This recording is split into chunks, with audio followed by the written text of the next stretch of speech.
And welcome everyone. This is Jennifer Groth. I work with RDI on policy and partnerships. And I would like to welcome you to our webinar this noon hour on how Oregon's policymakers are helping to address rural needs in our communities. So as we get started here, the first thing I want to do is introduce RDI a little bit more fully. For those who aren't familiar with rural development initiatives, we're a nonprofit that works in Oregon, Washington, and Idaho. And we've been around for over 28 years. And we work in rural leadership development, economic vitality, and public policy. If you'd like more information about our organization, you are welcome to check out our website to find out what kinds of programs and services that we provide. Just a housekeeping slide really quick to let you know that we'd like folks to stay muted when they're not speaking so that we can hear from our panelists clearly. You are welcome to enter questions in the chat feature, and you can see on the screen here where that shows up on your screen at home. So that and we will go ahead and get to as many of those questions as we can during the session. This session lasts for an hour, so it goes pretty quickly, but we'll try to fit in things as we can. Also, if you're interested, in the upper right-hand corner of your screen, there's an option to change your view to speaker view so that you can see the person who's talking a little more clearly if we have quite a few people in the room. So as a way to frame the conversation a little bit for us today before we get started, part of our mission here at RDI is to try to make changes by understanding how public policies impact rural places. And we want to lead conversations about rural issues to try to get people more interested, involved in local and state government and advocate for their interests. We have supported rural communities through changes in the timber industry, through the Great Recession, the COVID-19 pandemic, and the specter of summer wildfires for the foreseeable future.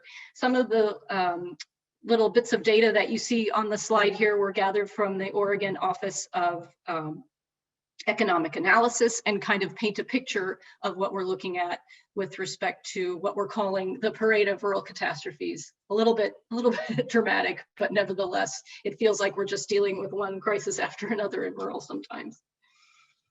So I'd like to introduce our panelists next. We're fortunate to have a great crew here to try to talk about some of these issues and questions.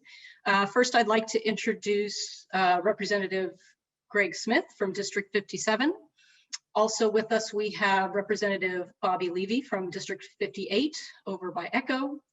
We have Shauna Peterson, the Executive Director of the Eastern Oregon Border Economic Development Board. Nate Stice is with us from the North Central part of the state as part of Regional Solutions representing the Office of the Governor. And then lastly, we have Melissa Cribbins, who is currently the president of the Association of Oregon Counties and is a commissioner for Coos County. So I'm going to go ahead and take my slides down so we can see the panelists a little bit better. And if you want to switch to speaker view, we'll be able to see who is talking. So I'm going to go ahead and get some questions started for the group, but once again, encourage you to enter questions in the chat as you think of them during our conversation, and we'll try to get those included as well. So first, what I'd like to do is give the panelists an opportunity to introduce themselves and talk about how they've been involved in developing or implementing public policy that's related to rural places as part of their work so far. So Representative Levy, I know you have to leave us a little bit early, so why don't we start with you first? Well, I think that my background is I was commissioner and chair for a while of Oregon Department of Fish and Wildlife Commission. And during that time, I started a nonprofit, Eastern Oregon Women's Coalition, where we advocate for rural Oregon issues. And in 2019, we had an Eastern Oregon Economic Summit where over 200 people from all over the state of Oregon attended that. That was the very first one. We're doing another one this year, so we will be sure and send you all invites to attend. And we're planning on it being in person, so keep your fingers crossed. I don't, so with Eastern Oregon Women's Coalition, I was able to meet and greet and become acquainted with quite a few representatives and senators on both sides of the aisle, as well as business leaders from around the state. And so that has really helped me when I became a legislator, because I already had some of those connections, and they were connections with both Democrats and Republicans. And so I've continued to try to keep those connections and be somewhat of an influence, although rural Oregon seems to, we have to work harder at being influential in what we need for what goes on our side of the state. The new catchword I'm sure you've heard is that you're not rural. Rural is everywhere. And if you live in a community you live outside of Portland and you have trees, they're now considering themselves rural.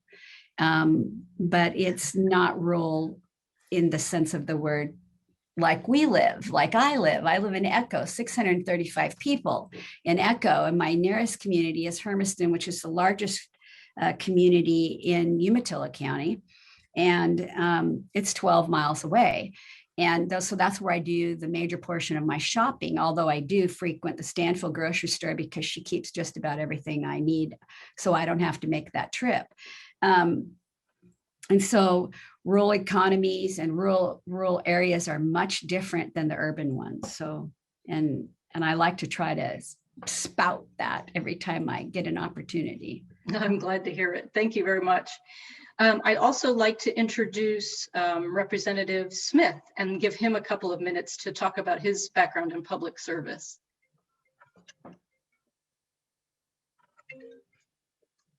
Do we have Representative Smith? We do. He's just on mute. There we go. Okay. There you go. Thank you. So my name is Greg Smith. I live in Heppner with my wife and daughter, although we have 5 kids, but 4 of them are out of the nest. My public policy really began at Eastern Oregon University, where I started as a student senator. And then I was taking a political science class, and I saw an announcement for an internship opportunity at the state capitol. And so at the time, I reached out to a gentleman by the name of Representative Mike Nelson from Baker City, and he actually turned me down and said, nope, we're not interested. And then he referred me over to this guy by the name of Greg Walden. And so I went and met with, at the time, House Majority Leader Walden, and started serving as an intern for 6 months there.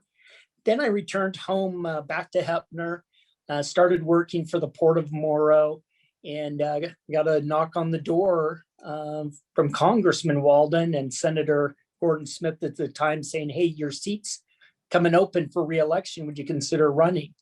And so I've now served in the legislature for 11 terms, primarily focused on money, in that I serve on Ways and Means and the Revenue Committee and the Audits Committee and Capital Construction. So, my influence on rural public policy doesn't necessarily come through policy itself, but through the budget. And I'm assuming later in our conversation, we'll have an opportunity to talk about how money can drive policy. Yeah, good point. Thank you, Greg. Representative Smith, I appreciate it. I'm sorry, it says Greg on my screen. I didn't mean to. That's perfect. That is perfect. Okay, on my screen next, I have Commissioner Cribbins. Would you like to introduce yourself and talk about your background a little bit? Sure. I'm Melissa Cribbins. I'm the current chair of the Association of Oregon Counties, and I'm trying to keep my phone from tipping over. And I have been a county commissioner now for 9 years. And I'm one of those people that was actually raised here in Coos County, went away to college and came back, and really just wanted to make my community a better place. That's why I ran for office to start with. After being away for almost 20 years, this place looked a lot like it did when I left. And rural communities struggle with that. We want to make things better. I mean, I think most of us that are elected officials in these areas ran for office because we believed we could make our communities a better place to live in and make things better for the people that we serve. So I really enjoyed being a commissioner. I think every time that you're in office, you think, it's that next place where I could be making more of a difference. As president of Association of Oregon Counties, it's an opportunity to speak on behalf of all the counties in Oregon, although anybody who is involved with counties realizes that we're all different, and every county has its own unique set of issues. However, I will say we find a lot that rural Oregon has a lot in common with each other, whether you're from Eastern Oregon or Southern Oregon or the Oregon coast. We share common issues and common concerns. And a lot of the policies that are implemented by the state tend to impact us in the same sort of ways. So it's great when we can work together and try to come up with common solutions. And I think it's helpful to everybody to realize you're not alone out there. When you're trying to figure out economic development for your community, there are so many of us that have been in that same boat and tried to work on the same issues. And I should mention, I'm also a former chair of rural development initiatives, and just appreciate the work you guys do. Thank you so much. Thanks. Thank you. Appreciate it. So next, why don't we hear from Shauna Peterson. Shauna is doing really great work with the Eastern Oregon Border Board, and I'd love to hear more about how that's going and how it started, or whatever you'd like to share for a couple minutes. Thank you. Shauna Peterson, live and work in Ontario, Oregon, far Eastern Oregon.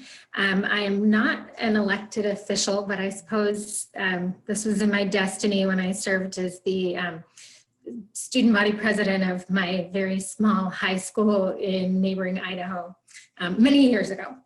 I am a business and estate planning attorney by profession, but 3 years ago I had the privilege of being appointed by the governor to serve as the chair of the newly formed Eastern Oregon Border Economic Development Board. We call it the Border Board, which is less of a mouthful. It was a creation of the 2017 legislative session, enjoyed overwhelming bipartisan support, was passed unanimously in the House and Senate, and acknowledged that the small slice of Oregon where I live has a lot in common with all of the plight of rural communities, but a little extra dose of challenge in the form of being adjacent to Idaho, which has really couldn't be much different, more different than we are in Oregon in terms of policy, taxation, rules, regulations, processes. I have the benefit of being licensed to practice law in both states, so have a bit of a front row view, and that probably led to my involvement with the board. The Border Board was a new creation, and so it wasn't really anticipated the workload of the volunteer board, but it was significant because we took our assignment quite seriously and have been really deliberate and spent a lot of time to listen and learn and sort out innovative solutions to the problems that we're identifying. And so I transitioned into a staff role for the board on a part-time basis, supplementing my private practice time.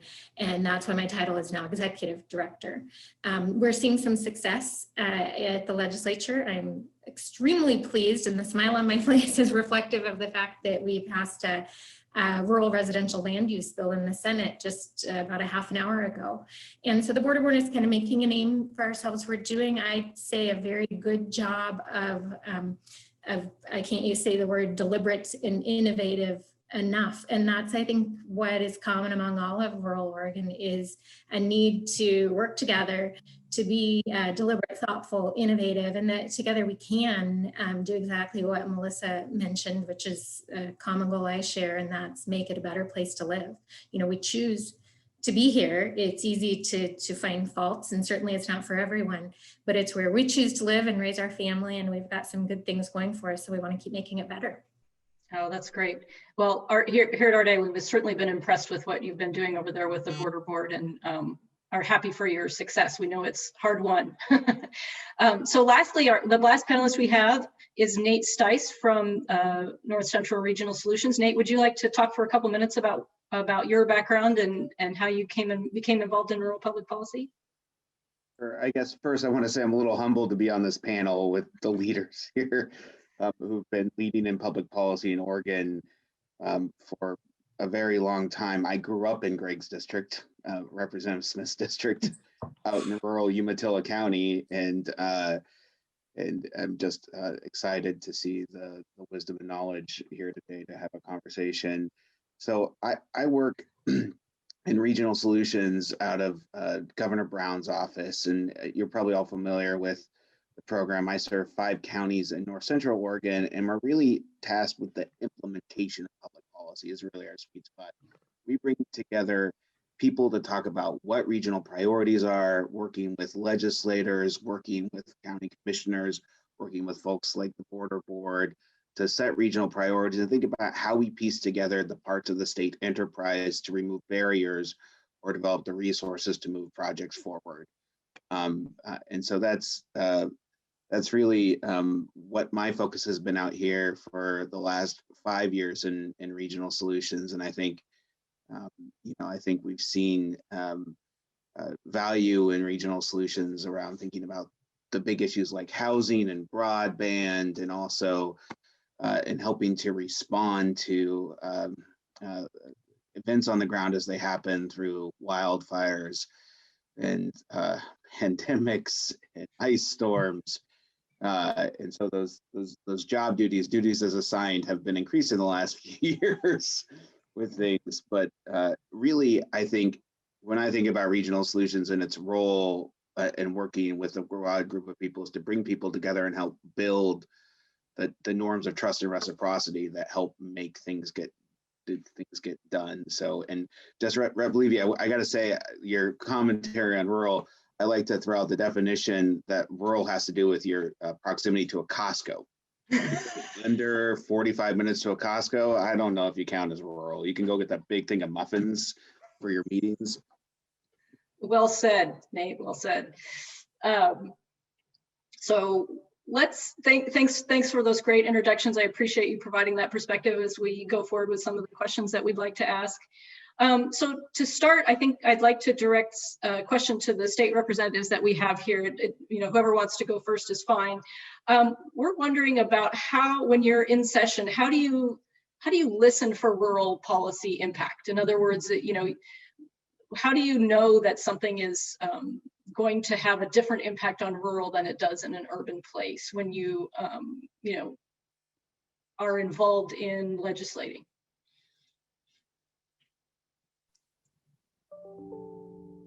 So Bobby, I'll let you go first, and then I'll take the question after you. I knew he'd say that. Well, Greg and I both serve on revenue, and I serve on Joint Ways and Means, Education, and the Economic Recovery Committee. And that's where we see a lot of things that affect rural, mostly is right there.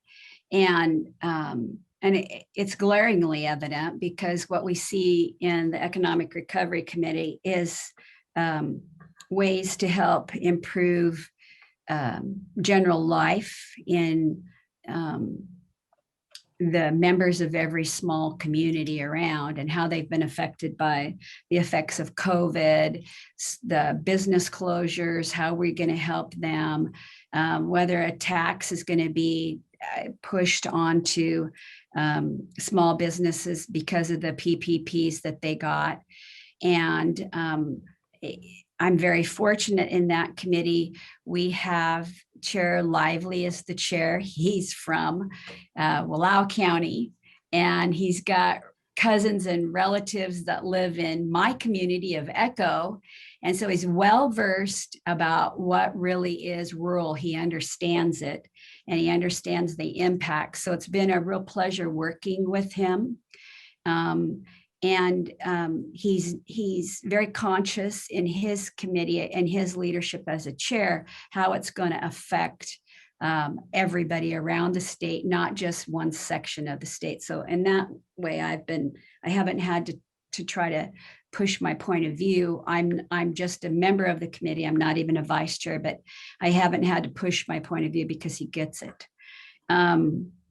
In the Joint Ways and Means Education, that obviously affects everybody statewide, and getting our kids back in the schools full time, 5 days a week, and getting that education that they need. Because as you know, in rural Oregon, we really do have a problem with bandwidth.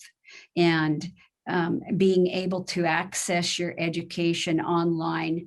And, even sitting in my home in Echo, when I'm home and not here in the Capitol and doing committee work, even though my husband was gracious enough to upgrade my internet so that I have my own dedicated line now to the house of what is internet, that still fails me sometimes. And it still fails us here in the Capitol the same way. So you can only imagine how it is affecting the kids that are at home trying to get an education, and I really worry about the dropout rate. I worry about the suicide rate. I worry about, homelessness.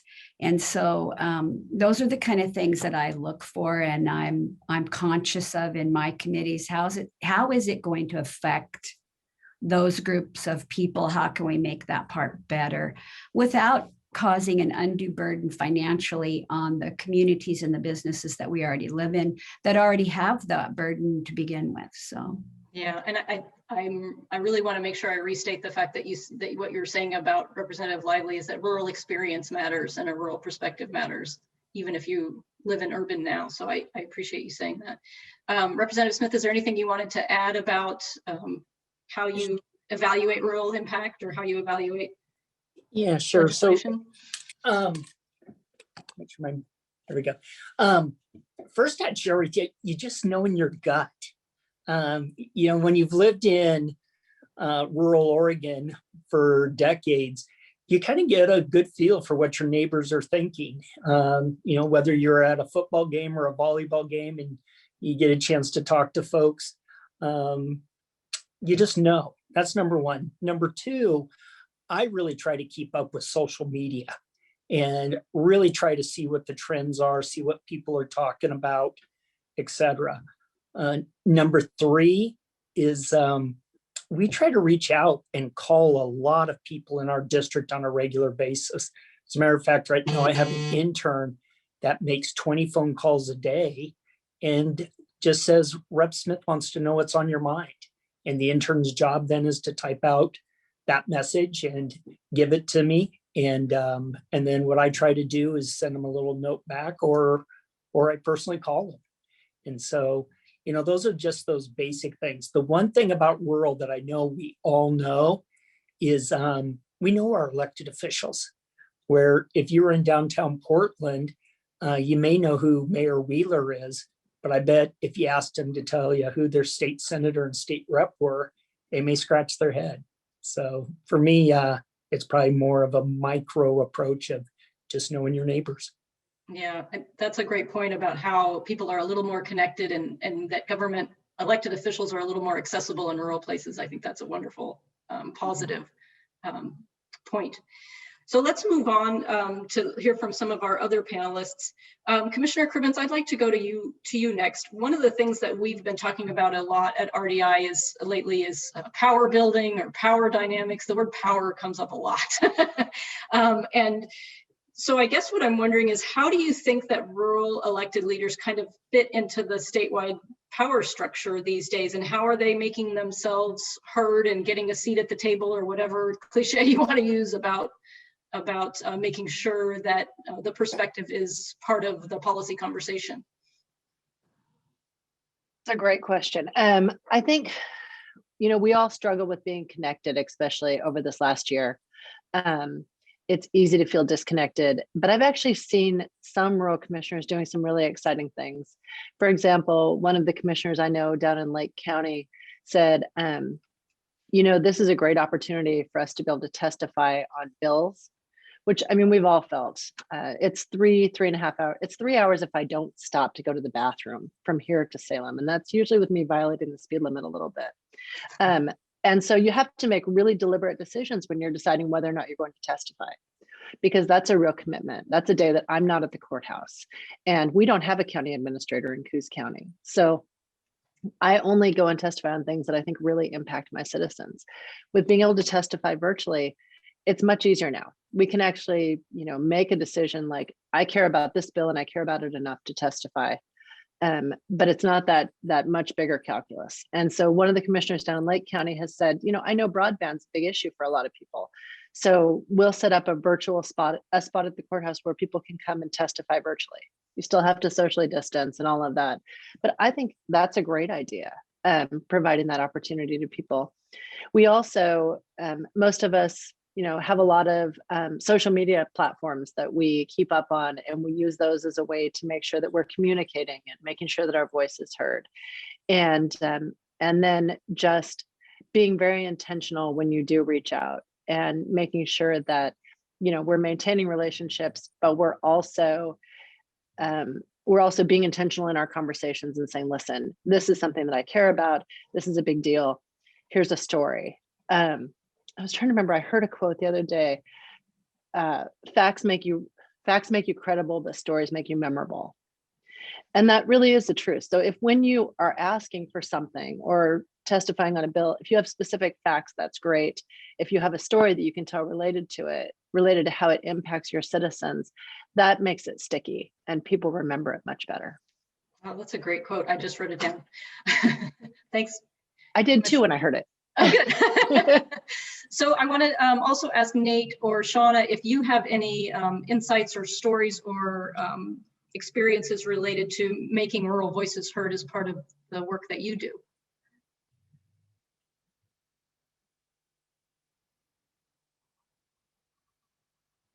Shauna, would you like to go first if you have a comment?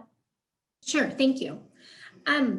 I echo what the other panelists have spoken to, and I would reiterate, it's about a 6-hour trek plus by car to Salem, or a bit easier to fly out of Boise to Portland and then go to Salem. So it is a trek. I had the benefit and burden in the early days with the border board of needing to physically go to Salem because it was a bit different before the pandemic, and appearing in person was a much bigger deal. It was a little harder to facilitate, rural and less impactful.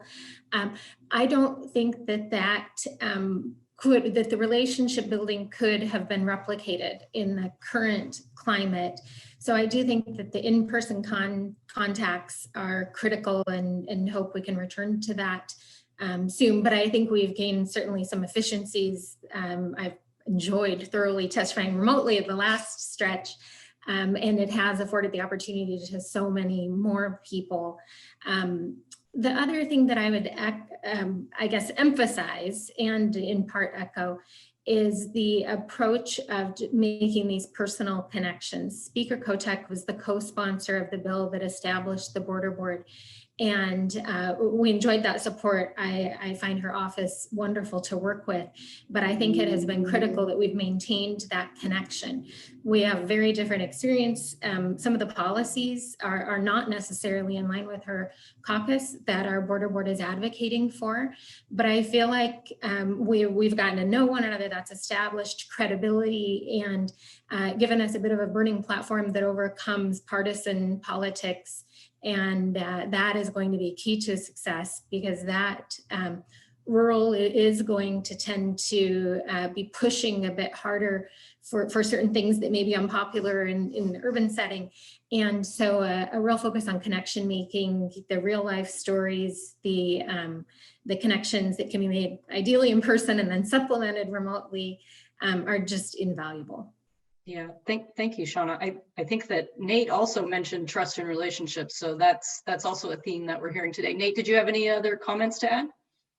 Well, I would just say I think that regional solutions is one of the bridges back into Salem, and in particular, we're a bridge with the executive branch, right? So we take the highest level of state government and seat tables through our advisory committees or economic resiliency teams with local leaders, and help them gain access to people in the executive branch, working with legislators, working with county commissioners to work the problems. And one thing that I like to do in my work is I like to put some of those executive level leaders at tables and help them to listen to some folks in rural places. And one venue I've been thinking about right now is the economic resiliency teams that we've had around the state during the COVID response, and really through the magic of Zoom, we've had all sorts of state agency leaders sitting at tables with a broad range of local stakeholders throughout the pandemic. So that's great. Thank you. So speaking of the magic of Zoom, I think while we still have the representatives here, I'm not sure how long you can stay with us because I know we caught you in session, so we greatly appreciate your time with us today. But I guess I'd like to ask you, the pandemic has provided a lot of new opportunities for people living in remote locations to connect to state government. And I'm wondering what your experience has been. In other words, do you think this virtual experiment has been effective, and are there some parts of it that should continue and some that shouldn't? So I would share, personally, I find myself significantly more efficient and effective with Zoom and Teams and the rest of the approach.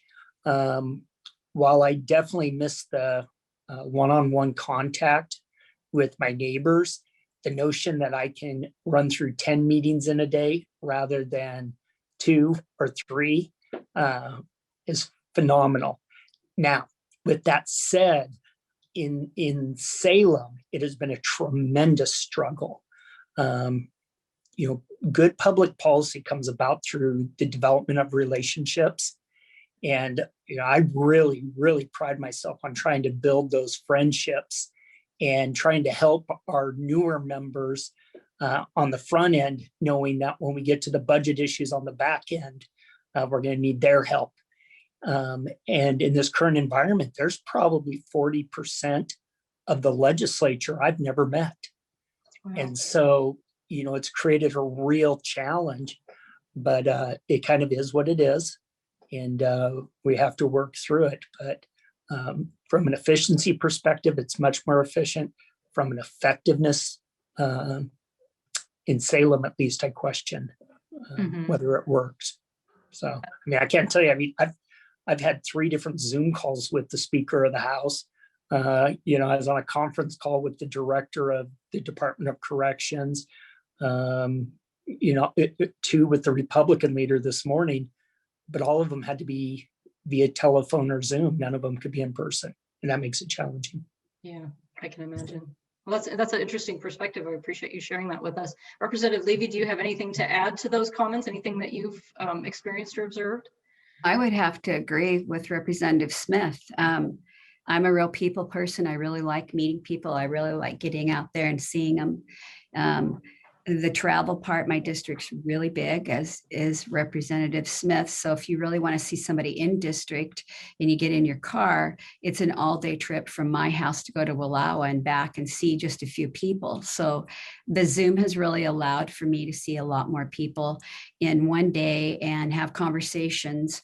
But like Representative Smith, I was kind of looking forward to meeting people and getting out there and getting to know the people that are Democrats and Republicans, both the new and the old that are already there. And I haven't walked across the long walkway to go say hi to Senator Hansel in person, which is, I really looked forward to doing that.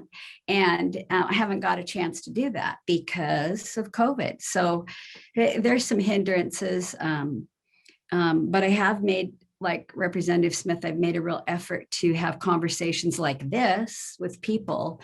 And so I can't wait for it to be in person, though. I will still probably want to do Zoom or Teams because it'll allow me to be more present in a conversation and have the opportunity to get more people in a room at the same time. And but I still am looking forward to having the in-person meetings as well. Yeah, I think we're all looking forward to that at some level, right? Thank you for your comments. Nate, we have a question in the chat that I wonder if you might be interested in taking on. The American Rescue Plan Act, the new stimulus package coming down from the federal level, is something that we all probably have a lot of questions about. And I wonder if you might address the question in the chat. I'm sorry, I just lost something here. I'm doing too much technology today.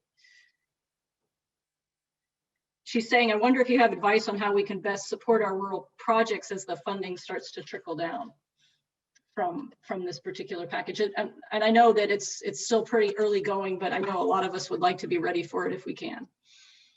Well, I've got some very, very simple steps. Talk to your legislators because they will be involved in a lot of how some of that money is allocated. Talk to your county commissioners because they're going to be helpful in helping you think about how you navigate places. Be in touch with regional solutions who can help you think about how you get from A to B, from idea to actual implementation and working through state agencies. Reach out to anyone you think might be a champion. And I don't know if this was a more, sorry, I forgot one group. Talk to your congressional offices. And if you're not talking to your congressional offices right now, there's I don't remember what they're calling them, not earmarks, are they're having the conversation about them again. And so I'd be in touch, but I think those are probably the right places to remain in touch right now as you think about how you help move rural projects forward. And I wonder, like I know Representative Smith has done a great job of helping to get investments in rural Oregon, and I wonder if he might have some thoughts on this one. Yeah, I would share, Nate. Thank you. First of all, it's really important to collaborate with the governor's office. And so really it all just comes down to relationships and making sure that everyone's rowing in the same direction. And let me share with you what I mean by that. The Speaker of the House and I have a very unique relationship. We get along extraordinarily well. And in part because that I understand what's going on in her district. And many of her needs are similar to our needs in rural Oregon. She's at Roosevelt High School, she's dealing with some declining enrollment issues there. She has water and wastewater infrastructure in the Johns Landing area that need improvements. In my case, I represent 5 ports. Well, she represents the Port of Portland. And so by trying to find those relationships and trying to create win-wins, you're able to bring dollars back to your district. And so I would encourage all of us to try and reach out to your legislative and gubernatorial professionals and try to create those win-wins. Great. That's great advice. Thank you, Representative Smith. So let's pivot now for a little bit to how state government has helped, state and local government, I should probably say, has helped rural places recover from some of the things that have happened over the years, whether it be the decline in the timber industry or the Great Recession or some of the other things, the obvious 2020 events. So Commissioner Krubins, I'm wondering if we could start with you. And I know that you have a specific, your county has a specific tie to the decline in the timber industry, but I don't know if you want to comment on that or other things related to how has public policy helped people recover? Thanks, Jennifer. As you mentioned, Coos County is one of those counties that has been the hardest hit. We're a natural resources dependent county, so every impact on natural resources and their utilization affects us directly. So it's not just timber, it's also the fishing industry when things happen there. And it can make your economy pretty volatile, as most people in rural America, and especially rural Oregon, know. We've made efforts to diversify, and we've been a little focused on trying to improve tourism in Coos County over the last few years, because the statewide spend per tourist per day is $170, and in Coos County we are right about at 100. So that's $70 per day per tourist that we're leaving on the table, and we need to get those numbers up. Some of that is by giving them places to spend their money. We always want to help tourists spend their money while they're here, and we want to encourage that any way we can. As I believe Representative Levy brought up earlier, broadband is also a big issue.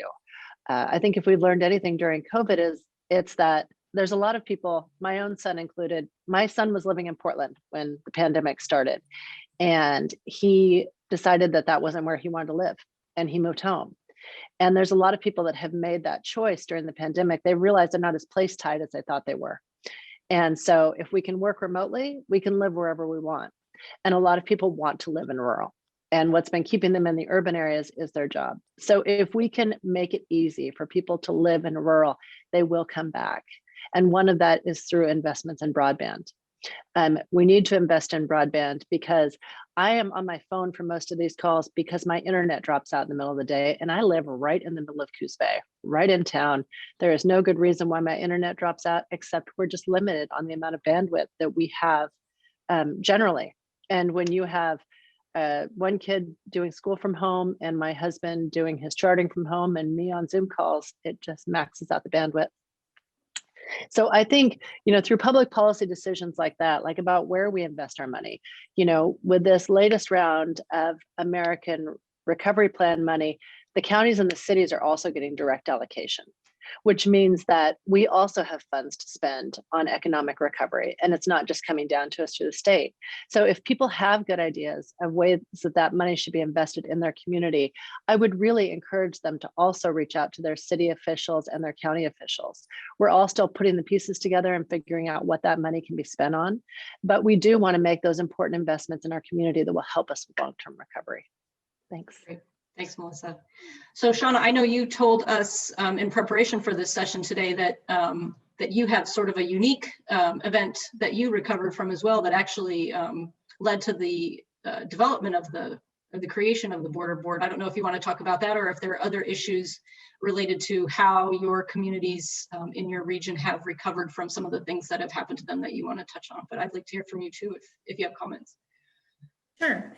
So we've had a bit of a 1-2 punch similar to the wildfire affected areas, just in a different sequence. The 2016-17 winter, they refer to it as our own little local snowmageddon. There was over $100 million of damage in the area, collapsed buildings, really a once in a lifetime or 2 lifetimes type event. The result of that, similar to the effect of any kind of natural disaster, was that the vulnerable things or things that were maybe kind of on the edge of slipping either failed, or those say like onion packing operations that are a significant industry here.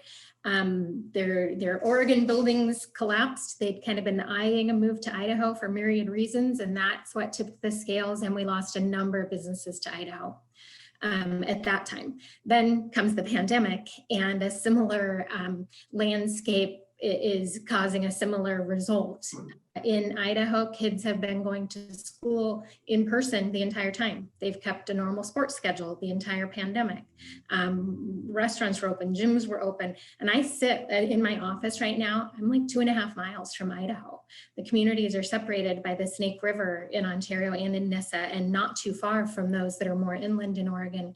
And so one kind of catastrophic example is a small private school that I'm involved in here in Ontario had part of its student body, about 38% of our student body came from Idaho. It's the only private school in the greater area, including on the Idaho side. So it was a good attractant to draw Idaho people into Oregon. We lost 100% of our Idaho students because they went to school in person at home. And so, it's no surprise that Idaho handled the pandemic differently, but the result has been really quite impactful on the border region. And so we're working hard, and certainly will be trying to infuse some local wisdom and some local needs into the distribution, whether it's at the city, county, or state level of the ARPA funds. But we're maybe at a extra disadvantage because we're reopening much slower and closed significantly longer. Yeah, that paints quite the picture. Thank you for that. Do any of our other panelists, I know Representative Levy had to step off for a meeting, but Representative Smith or Nate, do you have any comments on that question about how elected officials have helped rural places recover from some of these events that have happened? Well, I mean, I can personally share with you that the Speaker, the Senate President, and the governor have stepped up big time in my area in District 57 over the last decade. My numbers may be a little bit off, but almost $180+ million have been invested in the areas that I've served with, and all that's come through collaboration. And so one of the things, and this is hard for folks in the minority party to accept, but one of the things you have to do is ask yourself, do you want to be loud or do you want to be effective? And the reality is some people like to be loud. They like to be front page of the paper, and there's nothing wrong with that. We need that in government. But for my district and for the folks I serve, I'd rather try to build collaborations and reach across the aisle so we create win-wins. And so, and I know many other legislators, Rep. Gomberg on the coast, Betsy Johnson, very, very effective at reaching across the aisle. Representative Marsh down in Ashland, very effective. Her and I are working on a county fairs bill right now. So again, I think the question is, do you want to be loud or do you want to be effective? No, that's great. I appreciate that. I'm also writing that quote down because I think it says a lot of it. And it kind of leads into another question we wanted to ask today, which is, when you talk about voter behavior in the state of Oregon, urban voters tend to be in the majority right now, as we know.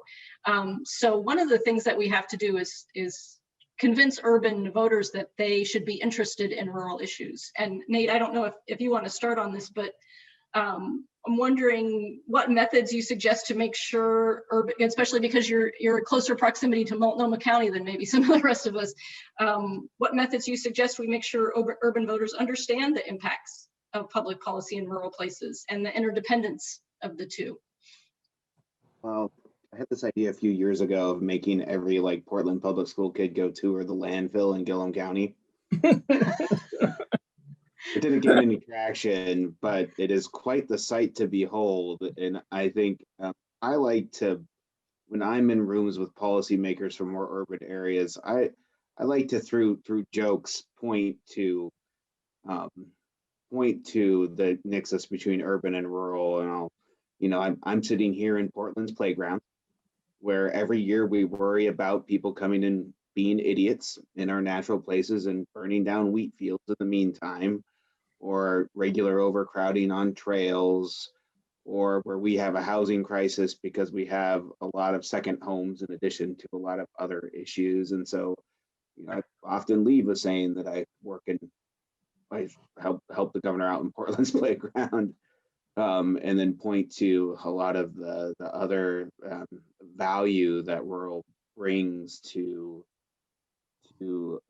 Oregon. I also think it was Commissioner Cribbins who pointed earlier to we have a lot of the same issues in places, and I think helping folks here to think about those connections, and think about how we work together on things like housing are important. And then last, I just really hasn't come up, but I think, something I want to say in this conversation about recovery is really thinking about how in rural places we make sure that everyone has a seat at the table, and make sure that some of those voices who are underrepresented and underserved, and specifically BIPOC communities, are active in our recovery.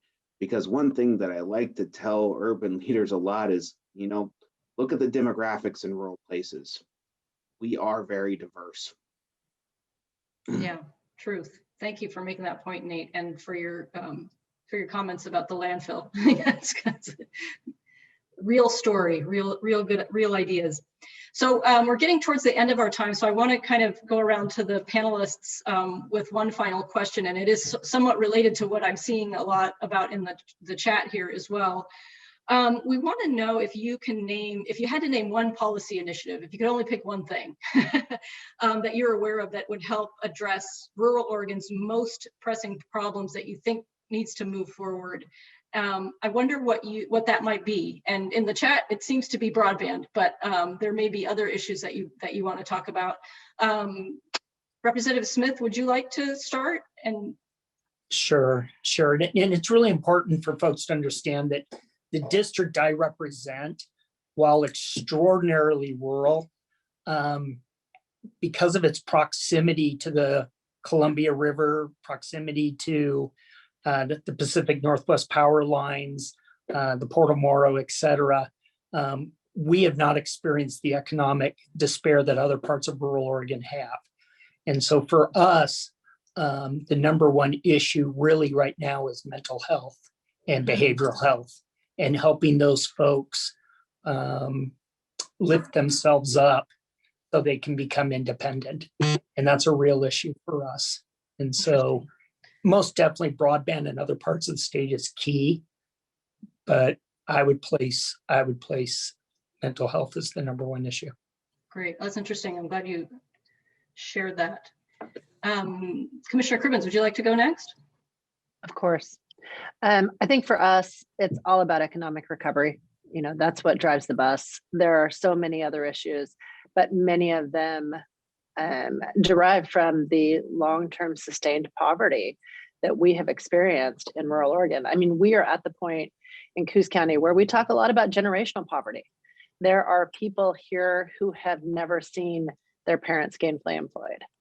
And we have to solve those issues. We really have to resolve that in order to get at the other bigger issues that we need to solve. I have said for a long time that we are not good about telling our own story in rural Oregon. We tell it to each other, but we don't necessarily tell it to the people who are passing the policies that are driving the issues that that impact our citizens. So it's important that we tell our stories when we can, and that we get ourselves at the tables where decisions are being made. Because really, if we cannot solve the long-term economic impacts that we deal with down here, we will never be able to move on to the next tier of Maslow's hierarchy, frankly. Thank you. Yeah, well said. Thank you. Thank you, Commissioner Cribbins. Shauna, would you like to talk about what you think your one issue is relative to your experience? Whoops, I think she's muted. There we go. I'm notorious for failing to unmute. So mine is a bit of a sleeper, but if you'll indulge me, it does actually hit many of the things that are concerns, like generational poverty, homelessness, infrastructure deficiencies. I am worried in particular about a bill, and part of this I think is reflective of my day job. It's an Oregon estate tax bill, Senate Bill 15, that I fear won't gain the traction it deserves. Oregon's estate tax scheme is ineffective, it's punitive, it's one of the worst in the country. And if I can get my hands on these people, I can generally help them escape it. Oregon's estate tax kicks in really low at $1 million per person, second lowest in the country. And what that is causing across rural communities is disproportionately creating what I call social poverty, because we have retirees who would otherwise be leaders in our community. And I am not speaking about a non-diverse aristocracy that kind of the estate tax conjures up. I'm talking about a very diverse group of individuals, but who had farm ground that's gone up in value, or who have small businesses that it's pretty easy when you add it up to hit that $1 million mark. And their simplest solution is to relocate to Idaho. And so we're losing these people as leaders in the community. We're losing these people as role models for vulnerable younger population. We have too many vacancies on boards, too many uncontested public official elections, and without, one project that the border board is really advocating for, and I think RDI will be a tremendous partner, it is kind of raising up and grooming a citizenry to be involved in policy and to know how to do that. And I think we're poised to do it. I think there's interest, but there's a bit of an entrance barrier. And absent mentors and absent a really invested public and retirees who maybe have a bit more time on their hand generally fill those, we're creating I believe unintentionally, but we're creating a huge void. And I think that a right size of the estate tax like Senate Bill 15 could go a long way to address that. That's really interesting. I appreciate the perspective. Thank you, Shauna. Nate, did you want to share a policy priority that you think you would highlight? Yeah, and I have to say, I think a little bit like Representative Smith's area, we're along the Columbia, we're pretty proximate to metro regions, and we have some economic recovery to do. I'm excited to see what Melissa Drugi's team at Business Oregon, working with the economic development districts and the stakeholders here, can do. So I had to shout out Melissa on the call. But I think the number one thing on my mind continues to be housing. It just, and it's called out in the chat around houselessness, and I think the full continuum and broad spectrum housing needs to be a top focus, and I think we really need to think about how we incentivize the partnerships and and particularly at the local level, the regulatory frameworks that allow housing to be built. We had a pilot project that we ran through Regional Solutions, the Attainable Housing Pilot Program that got a few partnerships seeded, and I think we've been sort of working to try to seed more partnerships like that. And I would love to see us think about how we create, I'm going to steal a phrase from a federal policy, a race to the top, to think about how we can specifically get affordable housing at 80% area median income and below into our rural communities. So, Hey gang, this is Greg. First of all, Nate, those were great comments. Gang, I have to hop off. I'm chairing a committee here in a couple minutes, and I need to be prepared for that. So, RDI, thank you so much for allowing me to participate. You folks are awesome, and you do great work for rural Oregon. So I'm sorry I have to jump off. Completely understandable. Thanks for joining us. Appreciate you guys. I'm going to go ahead and share my screen again so I can wrap things up. Thank you, Nate. By the way, those were great comments about housing. I know there's a lot of concern about that. Also in the chat, we saw some comments about, wildfire prevention and creating defensible spaces around homes. It's obviously very pressing right now.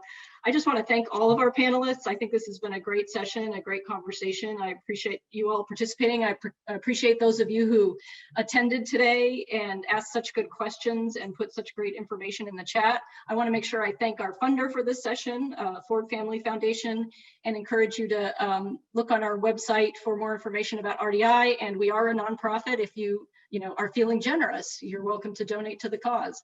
The next thing we're going to talk about as part of this community conversation series is looking past the rural-urban divide and seeking some common ground. I always joke, I don't even like saying rural-urban divide because I think it creates one. So we look forward to assembling another great group of panelists for that. And I thank you all again, and I hope you have a great day.